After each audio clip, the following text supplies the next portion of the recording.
the most important things I would advise is, for example, if I were a student today, the first thing I would do is to learn AI. How do I learn to interact with ChatGPT? How do I learn to interact with Gemini Pro? And how do I learn to interact with Grok? These learning how to interact with AI is not unlike being someone who is really good at asking questions.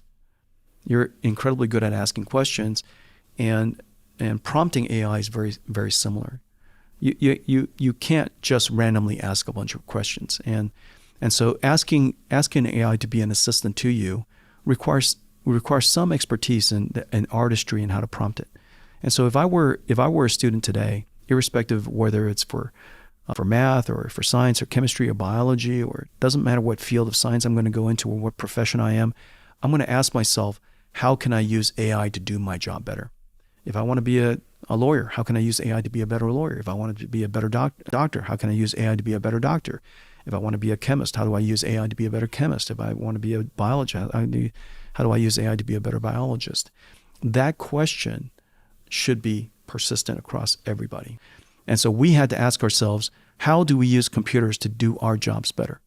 The next generation doesn't have to ask that question, but it has to ask the obviously next question, how can I use AI to do my job better? That is start and finish, I think, for everybody. It's a really exciting and scary and therefore worthwhile question, I think, for everyone.